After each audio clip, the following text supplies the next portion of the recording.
We shall commence this module by discussing about the issues related to the agricultural growth.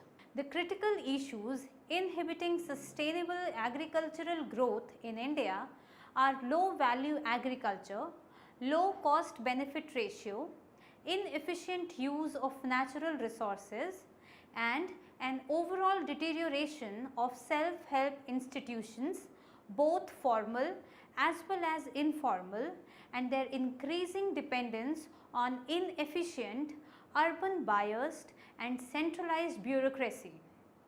It is in this context that a well thought out and implemented agricultural policy become important. The fundamental policy question is, how can agriculture continue to contribute to national economic growth and consumer welfare without being penalized in income for doing so?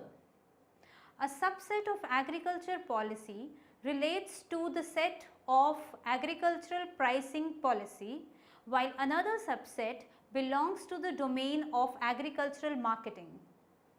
It is easy to see why pricing and marketing issues are more closely linked to each other in case of agriculture as compared to manufacturing. After all, a distorted market cannot produce the right price signals needed to reach the optimal allocation of resources. Governments usually implement agricultural price policy with the goal of achieving a specific outcome in the domestic agricultural product markets. The objectives of market interventions have been multiple and are often conflicting. Use of minimum support price to ensure stability of farmers' income may harm the consumers who have to pay a higher regulated price. A minimum support price may be a very strong instrument for ensuring sufficient domestic production capable to meet domestic needs in the event of a global supply disruption like incentive price. A discriminatory price policy can also be successfully used to encourage the intercrop shifts in the resource use. Subsidies extended to domestic producers may help them become more competitive in the international market, especially at the time of their debut. Subsidies given for specific farming methods, forestation, land clearance, pollution abatement may encourage the adoption of more eco-friendly techniques, more in keeping with the concept of sustainable development. Price controls. Price controls may be used to support poor citizens without the need to assess people to give them financial aid.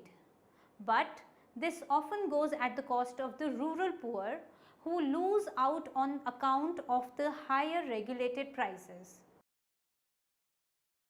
After studying this module, you shall be able to understand the significance of government intervention in the market for agricultural products as well as the complications involved therein, be able to distinguish between the different kinds of administered prices, support prices, procurement prices, incentive price, issue price and their relation to cost of production. Know about the objectives of the agricultural price policy and the institutions responsible for formulating and implementing it in India. Analyze the effectiveness of the agricultural price policy in achieving its objective with special reference to India. Understand the constraints and provide suggestions for further improvement. Understand the importance of an efficient agricultural marketing system in the context of the Indian economy. Let us first discuss the evolution of agricultural price policy in India. In India, the agricultural price policy and its allied instruments evolved in the pre-independence era. The procurement and distribution of major food grains were started and statutory maximum prices are fixed, but they were not strictly enforced. The government depended mainly on ad hoc committees and commissions to investigate the food problem, and the recommendations did not have a lasting effect on the Indian economy. Before the mid-1960s, the activities of the government were limited to the import of grains and its distribution. Till 1964, procurement was confined to surplus states. It was later extended to deficit states as well. In a situation of shortage or scarcity, unregulated purchase and movement of food grains by the private trade led to the indiscriminate and speculative increase in the price by movement of the surplus of producing regions to the areas of high purchasing power. To deal with this situation, the government appointed a commission on 1st August 1964 under the chairmanship of Mr. L.K. Jha to study the price structure and make suitable recommendations.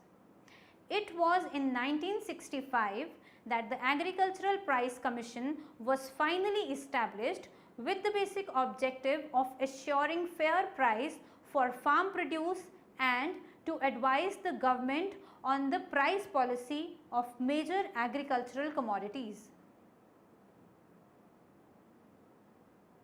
The thrust of the policy in 1965 was on meeting the overall needs of the economy and with due regard to the interest of the producer and to the consumer.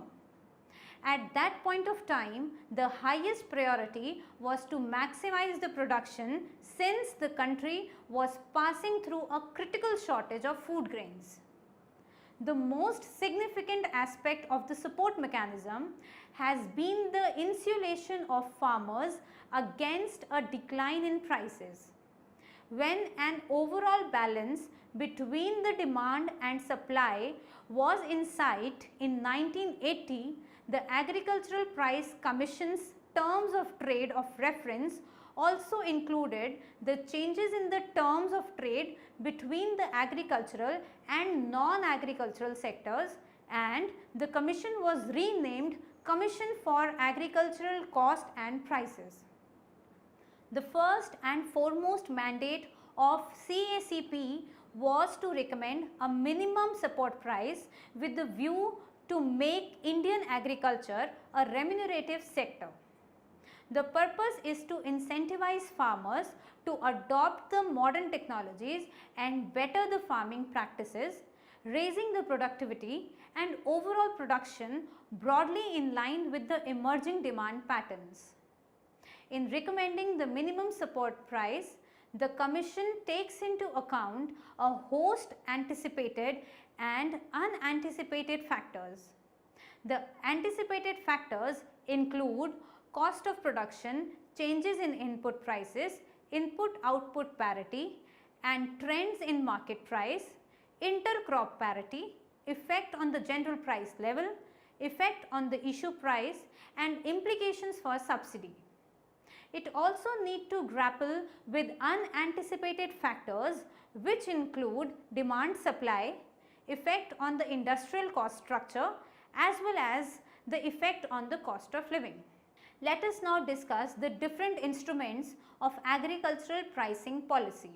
Administered prices, which include minimum support price and procurement price. Public distribution system and its associated issue prices. Zonal restrictions. Minimum support prices are generally initiated to provide protection to the agricultural producers against any sharp dip in the market price following a good harvest. This price floor or reserve price is generally announced in advance of production each year and corresponds to a forward-looking price floors which will ensure desired level of production. In this sense, it is actually an incentive price with the government, standing by to lift surpluses and ensures profit margins irrespective of output growth. Protecting farm incomes in years of abundance through purchase by the government at minimum prices, implying the building up of stocks in surplus years.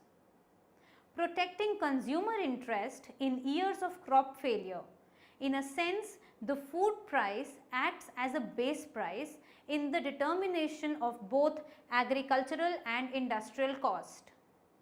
The logic of the support price leads to the notion of a price range, especially in relation to the objective of dampening price and income fluctuations arising out of the unpredictable monsoons. Procurement prices are the prices at which the grain is to be domestically procured by public agencies for release through the public distribution system. A system of subsidies at both ends, that is at production and consumption end, is viable only if there are compensatory measures of taxation within the agricultural sector itself or elsewhere. This leads to the concept of procurement as a tax on surplus producers in year of poor harvest, when market prices and profits tends to be very high. Support prices may thus be seen as a process of subsidization, while the procurement policies may be seen as a form of taxation. The public distribution system consists of a wide network of fair price shops that are generally monitored by the state governments. This not only ensures that food reaches the needy, but also act as a control on the consumer prices. Zonal restrictions. In condition of scarcity, a state can call for restriction on interstate movement of food grain and is imposed to mop up the surplus production of food from the surplus states. This in turn leads to a dip in the price in the surplus zones. In the absence of these restrictions, the private trade would have garnered all the surplus and sold them in the areas of high purchasing power rather than the high need. Moving on to discuss the issues relating to the agricultural pricing policy in India. Relevance of cost to fixation of prices. The general consensus is that the minimum support price or the procurement price must fully cover the average cost of production. But the problem here is an operational one. Even for a single crop, the cost of production varies not only between the regions but also between farms within a single region. The use of a single price across regions may lead to abnormal profits for some farmers using the cost reducing technologies. So, while the principle may be consistent with the objective of growth, it may do nothing to reduce the inter-regional disparities in income. In India, a uniform purchase price has actually promoted inter-regional inequality. Also, including family land and labor resources in the valuation of total cost increases the price of the produce. Net buyer of food for whom wage constitutes a major element lows because wages actually paid tend to be lower than the statutorily fixed minimum wage levels, while employers of hired labor earn an abnormal profit for the same reason. The solution would be to use a bulk line cost, a minimum cost which covers the cost of farmers, providing a major part of the output, weeding out the inefficient farmers. But this would cease to have the same relevance as that based on the average cost. Rental values have been increasing over time because of increasing productivity as well as the demographic pressures. There is a large disparity in the land holding in all regions in India, with big landowners controlling a major share of land and other assets, and as a consequence the marketed surpluses. rural disparities have grown further with the introduction of the new agricultural technology and has strengthened the economic and political power of surplus producers. Apart from procurement and distribution of grains at set prices, the government was involved in stock building operations. This is the basis for the dual market model. Generally, procurement prices have been lower than the market prices, but both show a strong upward trend since 1960-61, exhibiting a staircase type movement. This behavior can be traced both to weather induced fluctuations in per capita output as well as to the fact that the bounty of good harvest were being used more for the stock building than for curbing price fluctuations. Comparing the procurement prices and cost and trying to see how far procurement has acted as a disincentive to production becomes difficult because of the conceptualization of costs. If imputed value of family land and labor is added to AC at the state level, we see that the procurement price has been greater than the cost of production and closer to the market price in the initial years of the Green Revolution.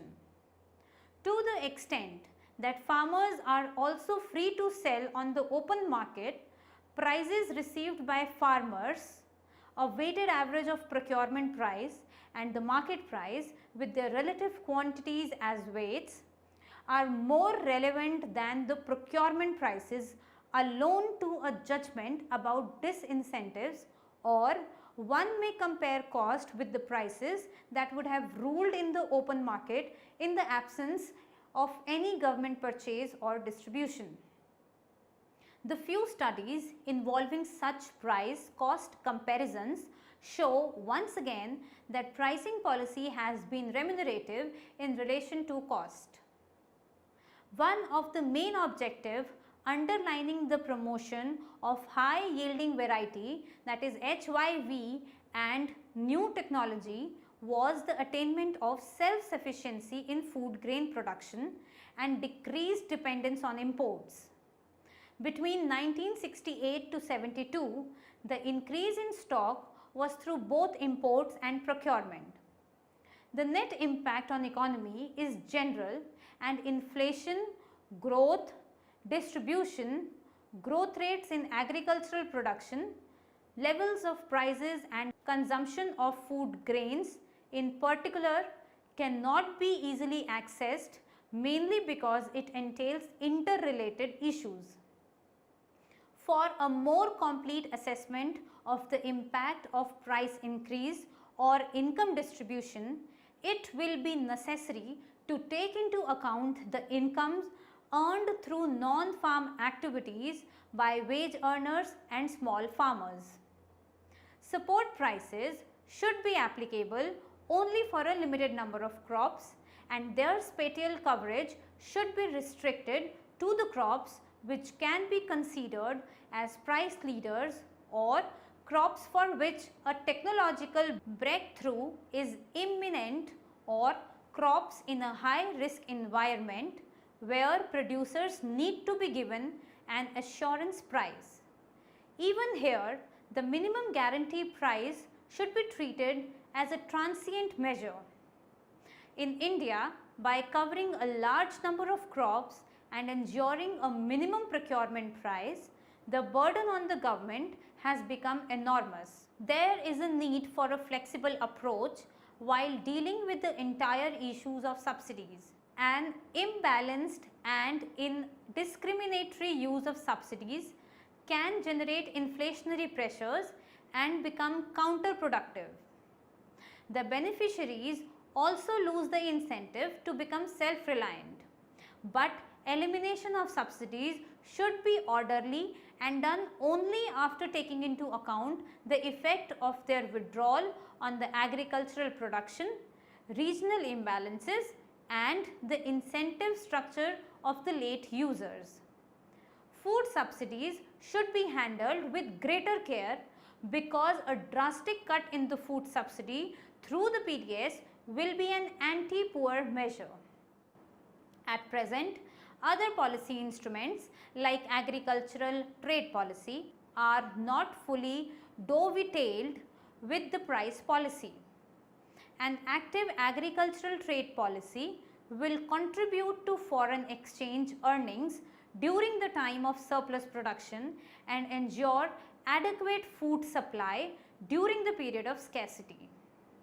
There are two important institutions that are directly connected with the management of the food economy waiting to be revamped.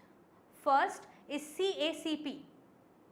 It should be made more professional by including marketing and management experts. The temptation to make it a representative body of farmers or consumers, state governments will rob it of its original purpose. That is, providing expert opinions on matters of food and agricultural issues.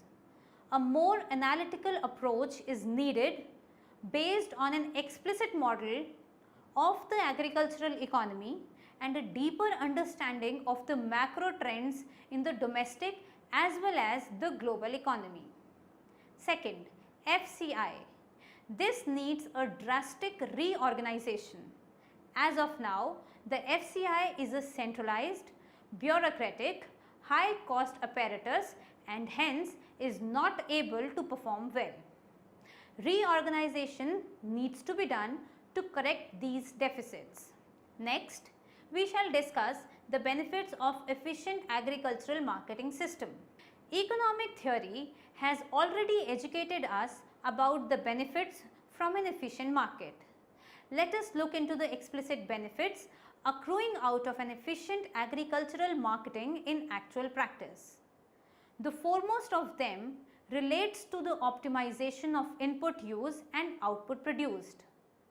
An efficient agricultural marketing system can lead to an increase in the marketable surplus by scaling down the losses arising out of inefficient processing, shortage and transportation of food grains.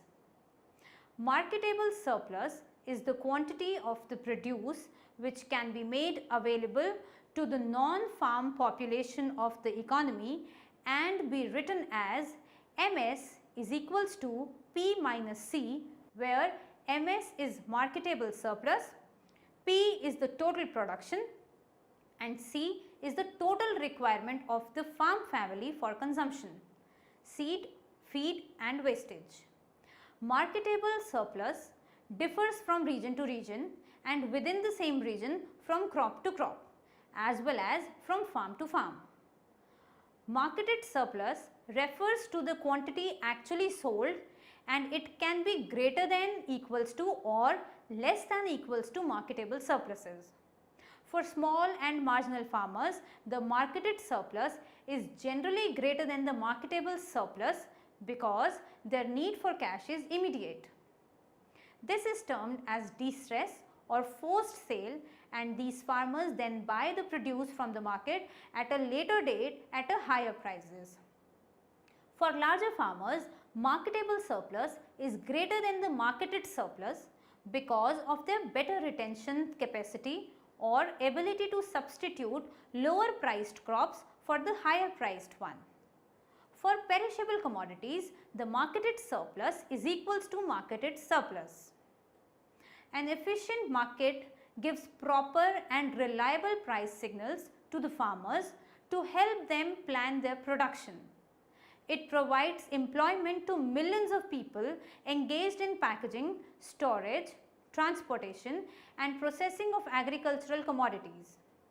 This in turn produces increase in farm income because efficient marketing guarantees farmers better prices and induces them to invest their surpluses in the purchase of modern inputs and better technology so that the productivity of them may increase.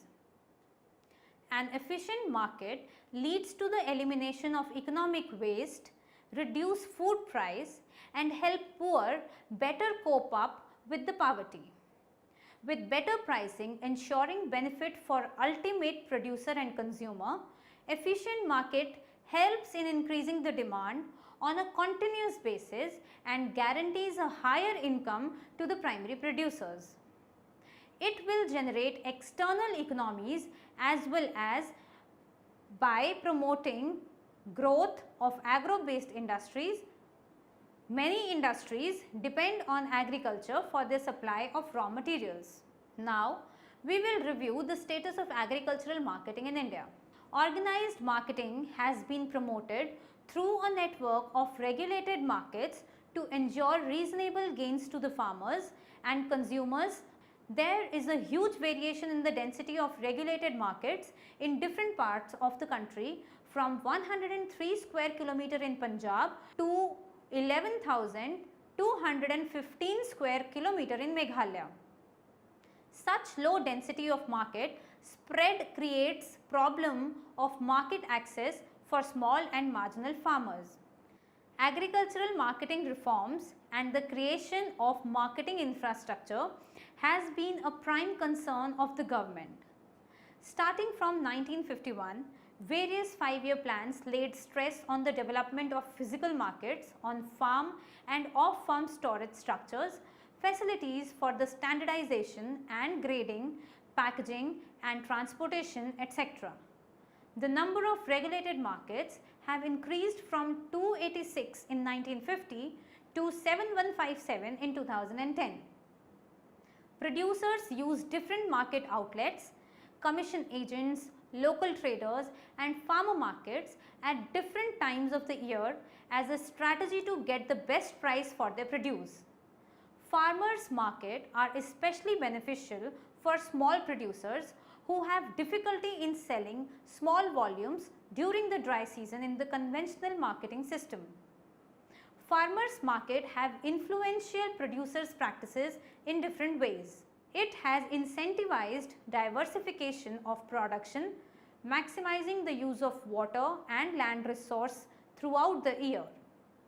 Farmers' market have also stimulated producers' adoption of marketing strategies through a better understanding of consumers' needs and preferences based on income, dietary habits and local needs.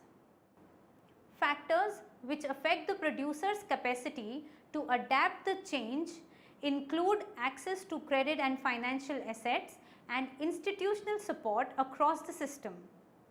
Direct marketing enables the farmers and the processors and other bulk buyers to economize on transportation cost and to considerably improve the price realization. It also provides incentives to the large scale marketing companies to effect their purchases directly from the producing areas. Let us now study what we have done in this module. Pricing and marketing issues are more closely linked to each other in case of agriculture as compared to manufacturing. The objective of market intervention through pricing have been multiple and are often conflicting. This is because the issues involving pricing issues in agriculture are complex. The objective of intervention in agricultural marketing is creation of efficient agricultural markets. Agricultural pricing policy began evolving since the colonial era. Setting up CAPC and FCI constitutes the inflection point in the post-independence period. A number of instruments are used by agricultural price policy to protect the interest of both producers and consumer. The net impact of agricultural pricing policy is difficult to access as it involves the interrelated issues. The least is needed is revamping of both CAPC and FCI. Agricultural marketing in India is plagued by inefficiencies and devoid of any link between the prices received by the producers and the prices paid by the consumers. Nevertheless, some steps have been adopted to improve the system of agricultural marketing. Non-availability of primary data from different market functionaries and secondary data of time series nature from public sources has limited the scope of research in this field.